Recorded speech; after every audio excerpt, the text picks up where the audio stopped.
Yeah, we're honored to be here, represent South Dakota State University and our athletic department.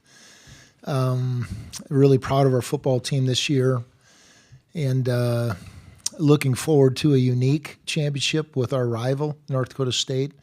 We've got a ton of respect for North Dakota State, their football program, and looking forward to a great contest on Sunday. Coach Stephen Hawkins with the AP here in Dallas. You mentioned a unique championship against your rival. Where does the line go from it's not the rival to a championship game? And, you talk about the unions. How do you talk to your players about that?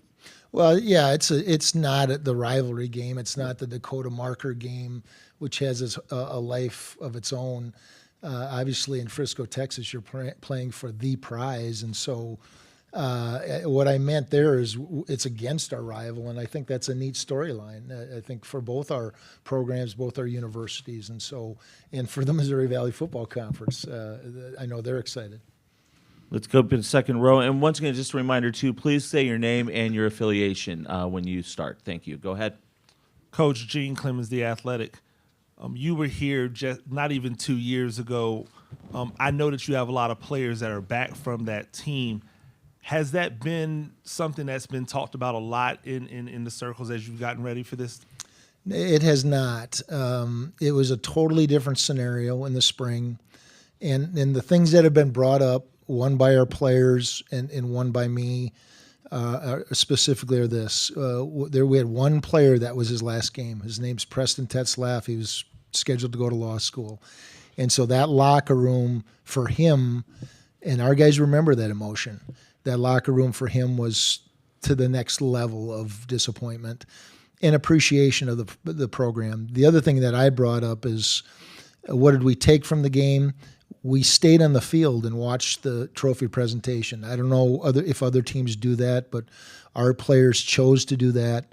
I don't know what their motivation was, but it was a cool moment after shaking Sam Houston's hands to stand out there, stay out there, kneel out there in tears, many of them, and to watch the trophy presentation. And I think in the end it got to their heart that I want to be part of that someday, and here we got a chance to do it. So we'll go right here in the front row. Eric Peterson from the Forum newspaper in Fargo. You've had the regular season success against NDSU, beat them the last 3 times, but the postseason success is still probably next on the checklist, I guess. Is that important, or how do you use that heading into this game?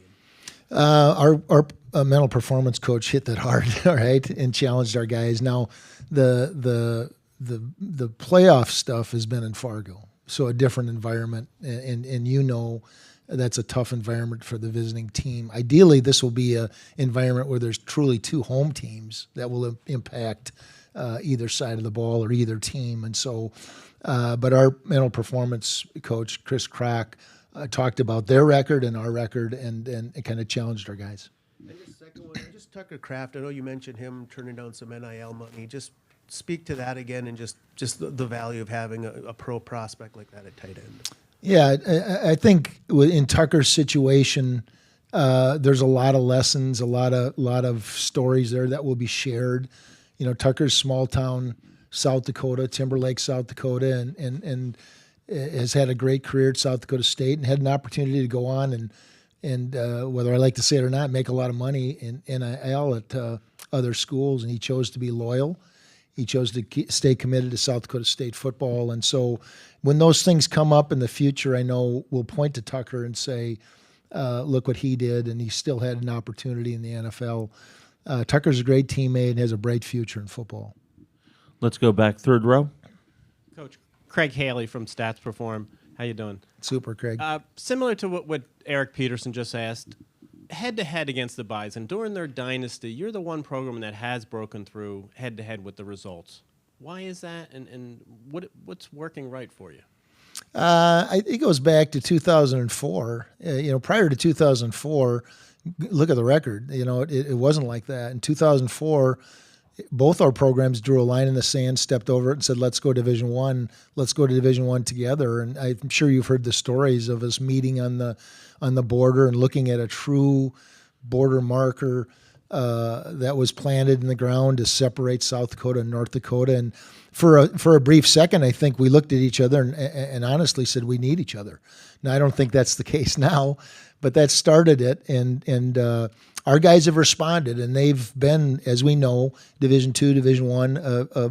I don't know about a dynasty, but they've had a great program and a great run, and I think the vicinity, the same conference, all those things surely raised our level of our program, and it's been a great run. We'll go second row right here. Coach Stephen Hawkins with the AP again. Mark Gronowski, we all know what happened in the game a year and a half ago. Just talk about his comeback, how he's embracing this moment, what he's done as a leader, especially after losing I'm missing not only that game, but the whole last season. Well, Mark's comeback and his contribution to our football team is far greater than what you see on the field or in the stats. He's our best leader. He was our best leader as a true freshman. The year he got hurt in the championship. In the fall when we were stumbling around practicing, figuring out how to do it, and we all were, I had players coming into my office saying, Mark's got to be our starting quarterback. Here's a true freshman that's been on campus a month and a half. Specifically this year, he learned from Chris Olodokin, having to watch. Chris was a seasoned guy in terms of age, but not a lot of playing time. Chris is with the Kansas City Chiefs now, and so he had a great mentor in terms of film watching and preparation. And this is the honest to God truth. In a 2-hour practice, Mark does not miss a rep. Meaning when the twos are going, he is standing beside that, taking the rep. I don't know of another player in my tenure at South Dakota State that's ever done that at any position. And he does it, whether it's 2-minute or inside or whatever. And so we use the term leave nothing to chance. He's a picture of that. And he's a great teammate.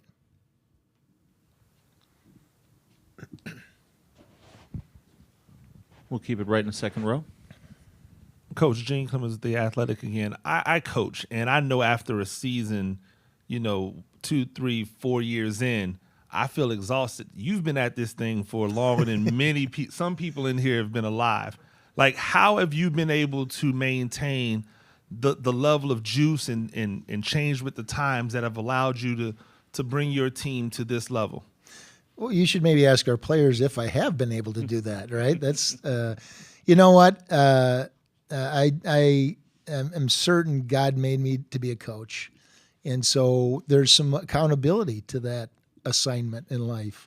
And I stumbled into this thing being a student coach, didn't play college football, and have had unbelievable mentors along the way that I didn't know I needed, but that when I look back, which is the way life always is, I did need. And so 26 years ago, 35, when I got to South Dakota State, 26 when I became the head coach, I felt a responsibility to do what I felt called to do. And so it's easy to jump out of bed and feel you're living a calling. And surely, based on the color of my hair, things have passed me by.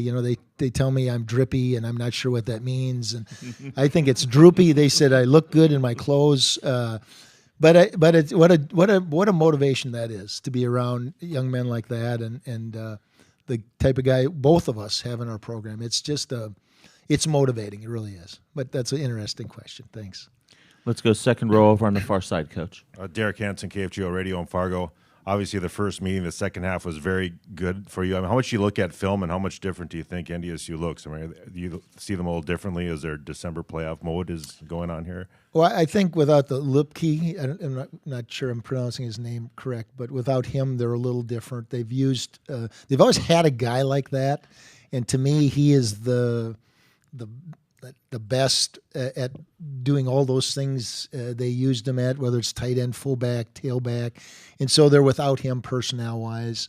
They're still going to run power. They're still going to run quarterback run. They're still going to run the wrap ISO type play inside, G-ISO, what we call. Defensively, you can't outnumber them. They're unbelievably well coached.